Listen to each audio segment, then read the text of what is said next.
పెట్టుకోండి. చిరునవ్వుతో మీ 2 అరచేతులను చూసుకుంటూ కళ్ళు తెరవండి. Divine evening everyone. Divine evening అండి అందరికి. వీడియోస్ ఆన్ చేసుకోండి.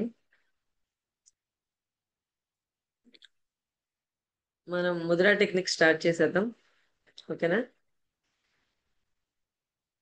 ఫైర్, ఎయిర్, ఆకాష్, ఎర్త్, వాటర్. ఫైర్, ఎయిర్, ఆకాష్. లాక్ చేయండి. లాక్ చేసి పొట్ట దగ్గర పెట్టుకొని near the stomach, sit straight. Take a deep breath. 1, 2, 3, 4, 5, 6, 7. Hold on. 1, 2, 3, 4, 5, 6, 7. Breathe out. 1, 2, 3, 4, 5, 6, 7. మళ్ళీ ఇంకొకసారి శ్వాసను తీసుకుందాం. Breathe in.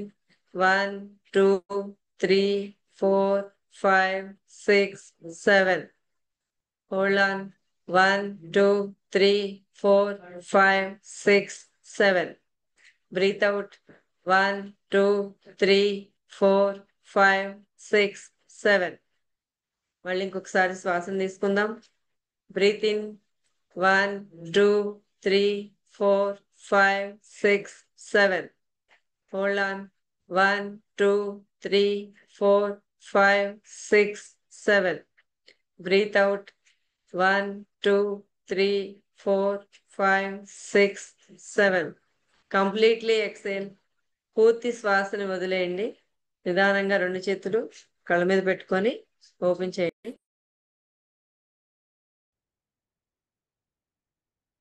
మనది ఏంటండి? మనది Guruvani magical manifestation moment.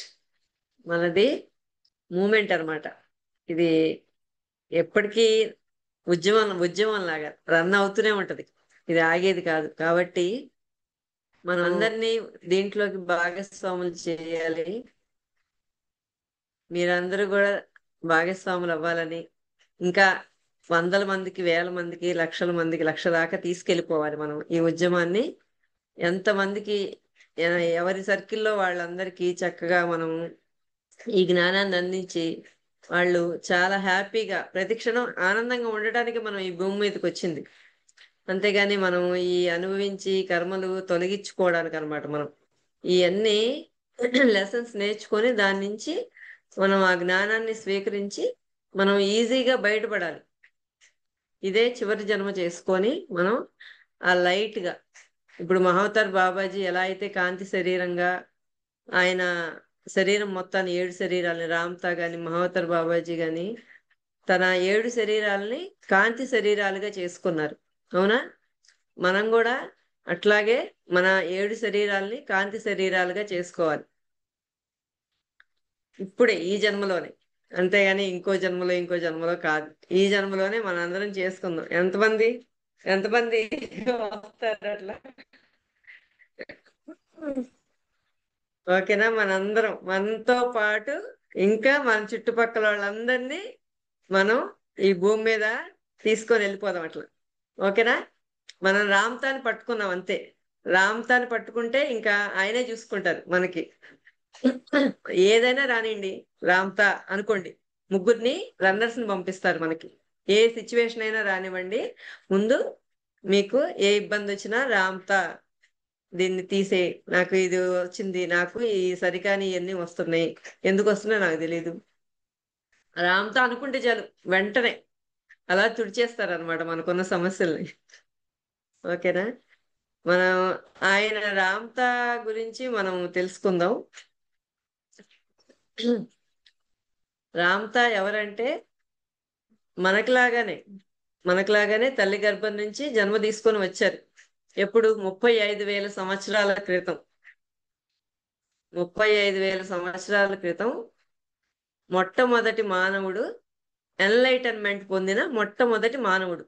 First first మానవుడికి అంటే ఈ త్రేతాయుగం, ద్వాపర యుగం ఇవన్నీ రాక ముందనమాట. 35,000 సంవత్సరాలు అంటే ఈ భూభాగం కూడా ఇలా ఉండేది కాదు.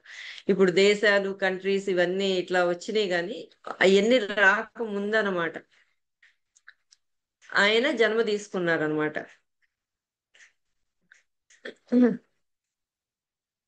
ఒక నిమిషం.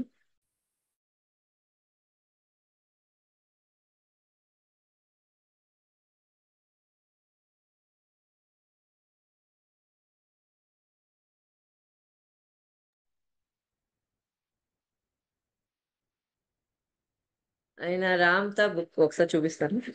రామ్తా ఎక్కడ మనకి ఫొటోస్ కనపడవు. కృష్ణుడు గాని, రాముడు గాని, లేకపోతే బాబా, జీసస్, అల్లా వీళ్ళందరివి కనిపిస్తాయి మనకి. ఆయన రూపం ఎలా ఉంటుంది అనేది మనకు కనిపిస్తుంది కానీ రామ్తా ఫొటోస్ మీకు ఎక్కడ దొరకవు అనమాట. ఎందుకంటే ఆయన ఇప్పుడు మనం ఏం చేస్తున్నాం, ఫొటోస్ ఉంటే విగ్రహాలు లాగానో లేకపోతే ఫోటోలు పెట్టేసేసి పూజలు చేయటం, అలా విగ్రహాలకు అభిషేకాలు చేయటం ఇలా చేస్తున్నాం కదా.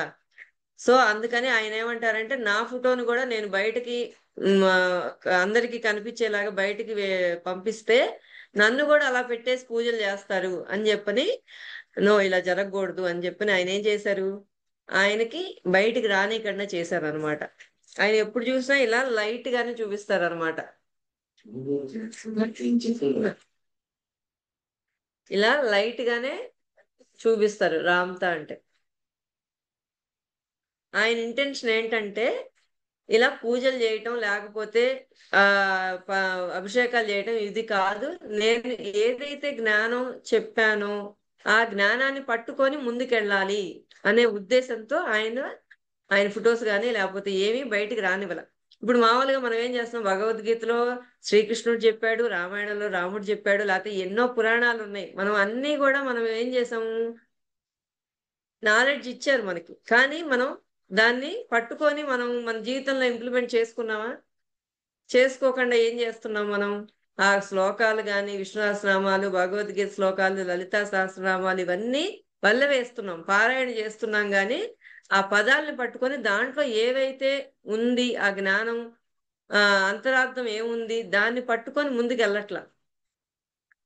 ఆ ఫోటోలకి పూజ చేయటం లేకపోతే అభిషేకాలు చేయటం ఇలాగే మనకి పూర్వీకులు చెప్పారు.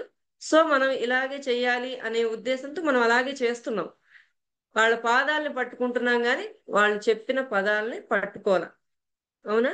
అందుకని రామ్తా ఇలా జరగకూడదు అని అలా లైట్ లాగా ఉంటారన్నమాట. ఆయన ఇప్పుడు చెప్పాను కదా, ప్రతి మనిషికి 7 శరీరాలు ఉంటాయి. ఆ 7 శరీరాలు కాంతి శరీరాలుగా చేసుకున్న మొట్టమొదటి మానవుడు, భూమి మీద జన్మ తీసుకున్న మొట్టమొదటి మానవుడు, ఎన్లైటన్మెంట్ పొందిన మొట్టమొదటి మానవుడు అనమాట. God and enlighten master Ramtha, the God and enlighten master, first భూమి మీద జన్మ తీసుకున్నాడు.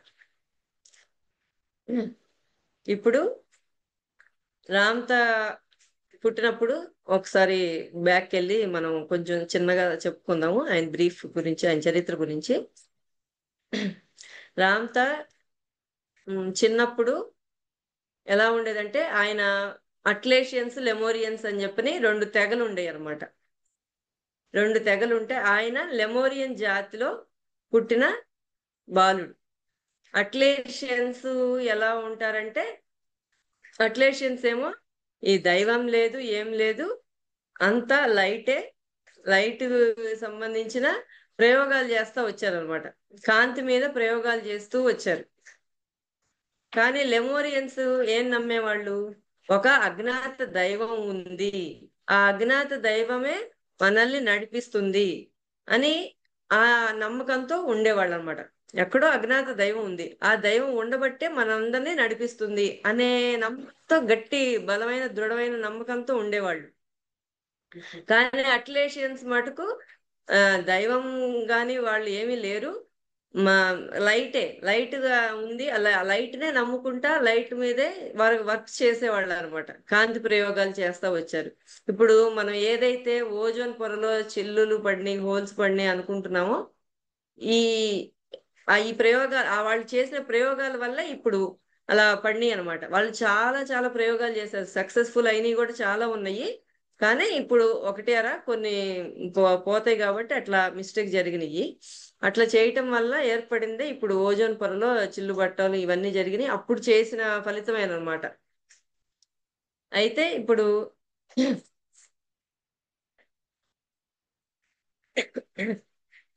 లెమోరియన్స్ తెగలో మన రామ్తో పుట్టారు.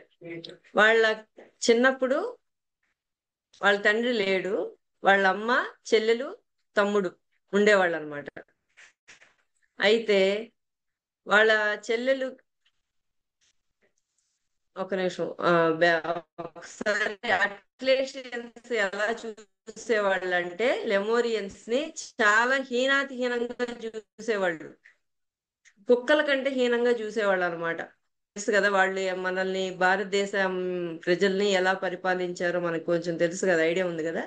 దానికన్నా హీనాతి హీనంగా లెమోరియన్స్ ని చూసేవాళ్ళు అట్లేషియన్స్. అయితే వాళ్ళు అంత నీచమైన పరిస్థితుల్లో అంత అనుభవించారనమాట బాగా. ఎన్నో దుర్భరంగా ఉండేది, వాళ్ళ జీవితం చాలా దుర్భరంగా ఉండేదన్నమాట.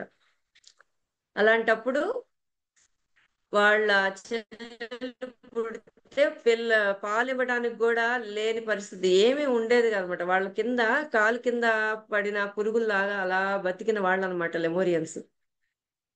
అలా అలాంటి దుర్భర పరిస్థితిలో ఉన్నప్పుడు వాళ్ళ అమ్మ చనిపోతుంది, వాళ్ళ చెల్లెలు పుట్టుతుంది, వాళ్ళ అమ్మ చనిపోతుంది. తర్వాత ఆ పాలు దొరక్క ఆ పాప కూడా చనిపోతుంది, ఆ చెల్లెలు కూడా చనిపోతుంది. వాళ్ళ తమ్ముడు కూడా ఎటో తప్పిపోతాడు అనమాట. వాళ్ళ తమ్ముడు ఉండడు, వాళ్ళ చెల్లెలు లేదు, వాళ్ళ అమ్మ లేదు, ఎవరు లేరు. రామ్తాకి ఇంకా ఎవ్వరు లేరనమాట. ఇట్లా ఇటు అట్లేషియన్స్ చూస్తేనేమో వాళ్ళు చాలా హీనాతిహీనంగా చూస్తున్నారు లెమోరియన్స్ ని. ఇప్పుడు నేనేం చేయాలి, నాకు ఎవరు లేరు, నేను ఎవరి కోసం బతకాలి అని అనుకుంటూ బాధపడుతూ ఉండేవాడు అనమాట. 14 ఏళ్ల వయసు, 14 సంవత్సరాలు బాలుడు అనమాట అప్పుడు. అయితే ఓ అజ్ఞాత దైవం ఉందని నమ్ముతారు కదా లెమోరియన్స్. అప్పుడు దైవం ఉంది కదా, దైవం ఎక్కడ ఉంటుందా అని చెప్పని ఇలా ఆలోచిస్తూ ఉంటాడు.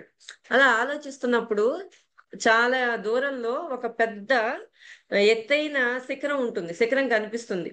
ఎత్తైన శిఖరం కనిపించినప్పుడు ఓహో, దైవం అంటే చాలా హైట్ లో ఉంటాడు కదా, అక్కడ శిఖరం ఉంది కదా, ఆ శిఖరం వెనకాల ఉంటారేమో భగవంతుడు, ఆ శిఖరం కొండ శిఖరం పైకి వెళ్తే అక్కడ నాకు కనిపిస్తాడేమో అని నేను ఆ దైవం మీద నేను యుద్ధం ప్రకటిస్తాను. నాకు నా జీవితం ఎందుకు ఇలా ఉంది, నన్ను కాపాడటానికి ఎందుకు రాలేదు, నా పరిస్థితి ఇలా ఉన్నప్పుడు నన్ను కాపాడటానికి ఎందుకు రాలా, దైవం అంటే కాపాడాలి కదా, అందరినీ మంచిగా చూస్తారు అనే నమ్మకంతో ఉంటాం కదా దేవుడు అంటే.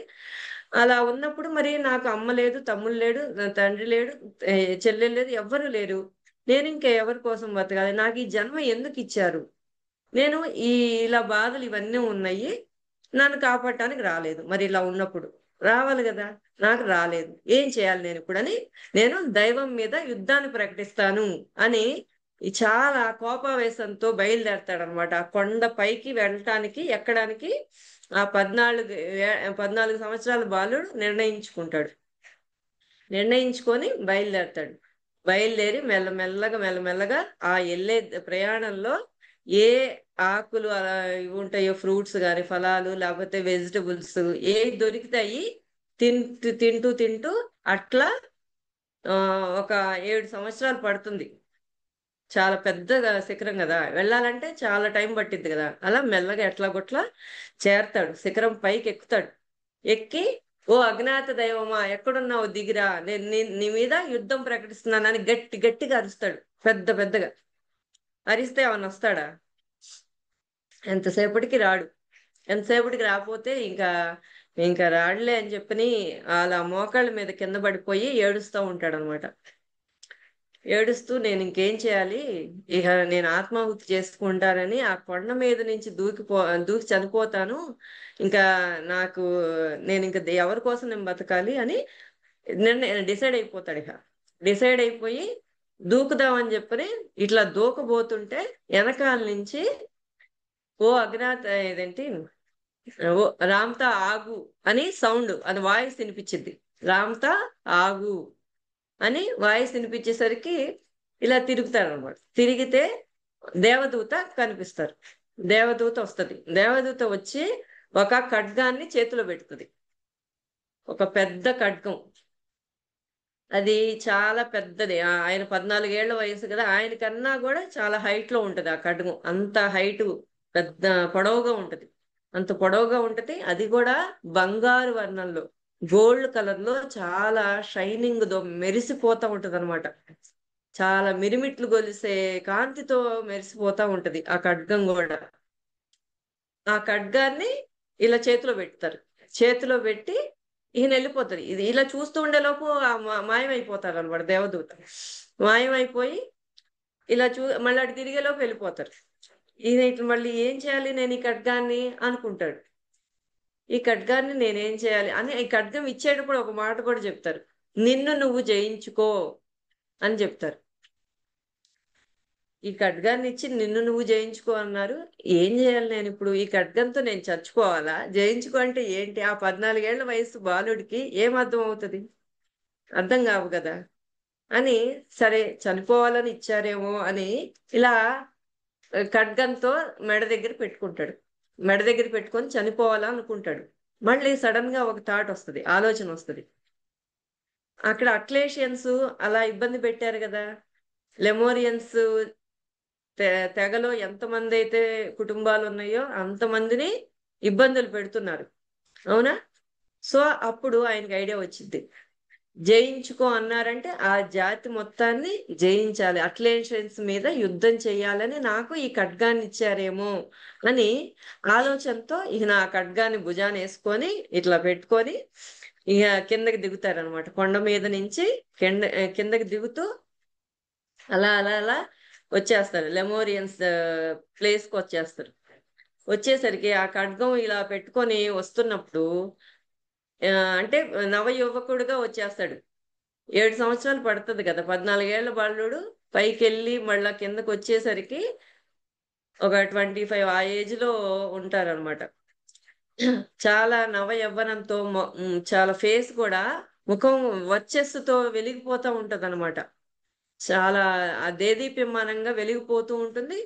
చేతిలోనేమో ఆ ఖడ్గం. ఆ ఖడ్గం కూడా చాలా కాంతివంతంతో ఉంటుంది కదా, బంగారు వర్ణంతో. సో అది చూసి అసలు దేవుడే దిగి వస్తున్నాడా అన్నట్లుగా కనిపిస్తారనమాట ఈ లెమోరియన్స్ జాతి వాళ్ళందరికీ.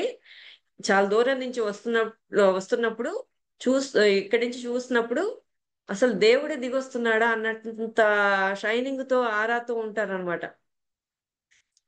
ఆరాతో ఉన్నప్పుడు, ఒక నిమిషం అండి, సబ్జెక్ట్ అయ్యాక ఇస్తాను హ్యాండ్ రేజ్ మీకు. అలా షైనింగ్ అంత వస్తున్నప్పుడు ఎవరు ఎవరు అని చెప్పి అనుకుంటా ఉంటారు అన్నమాట. దగ్గరికి వెళ్తారు, ఎవరా ఎవరా అని. అలా వెళ్తున్నప్పుడు చూస్తే నేను రామ్తాని అని చెప్తారనమాట. ఓహో అని ఇట్లా ఈ స్టోరీ అంతా చెప్తారు. ఇట్లా దేవదూత వచ్చారు, ఖడ్గం ఇచ్చారు అని వాళ్ళ ఉంటారు కదా, వాళ్ళందరికీ చెప్తారు అనమాట. అలా లెమోరియన్స్ తెగ ఫ్రెండ్ చుట్టుపక్కల వాళ్ళందరికీ చెప్తారు. చెప్తే ఇంకా జయించుకొని ఇచ్చారు నా ఖడ్గం అని చెప్పినప్పుడు, ఇంకా అప్పుడు అట్లేషన్స్ మీదకి దండయాత్రకు వెళ్తారు. ఆ దండయాత్రకి వెళ్ళటానికి వాళ్ళ కుటుంబాలు ఉంటాయి కదా, లెమోరియన్స్ కుటుంబంలో ఒక్కొక్కళ్ళుగా వస్తారనమాట. రామదండులాగా వస్తారు. రామదండులాగా ఒక్కొక్క ఫ్యామిలీ నుంచి ఒక్కొక్కళ్ళు ఈయనకి వారియర్స్ అనమాట. రామ్తా వారియర్స్ అంటారు వాళ్ళని. అలా ఒక్కొక్కళ్ళు వచ్చి అందరు కలిసి అక్లేషన్స్ మీద విజయం సాధిస్తారు. వాళ్ళందరినీ ఓడించేసి విజయాన్ని సాధిస్తారు. ఇంకా చాలా వేరే వేరే ప్రాంతాలు కూడా, చాలా రాజ్యాలు ఉంటాయి కదా అప్పట్లో, ఆ రాజ్యాల మీద కూడా దండయాత్రలు చేస్తారు. అన్ని ప్లేసెస్ ని, భూభాగంలో ఉన్న అన్ని రాజ్యాల్ని కొల్లగొట్టేసి అందరినీ జయించేస్తాడు. 75% మొత్తాన్ని జయించేస్తాడు. భూభాగంలో ఉన్న అన్ని ప్లేసెస్ ని జయించేస్తారు. ఆ వెళ్ళే క్రమంలో 2,40,000 మంది రామదండు తయారవుతారు. 2,40,000 మంది రామ్తా వారియర్స్ అంటారు అనమాట. వాళ్ళందరినీ రామ్తా వారియర్స్ అంటారు.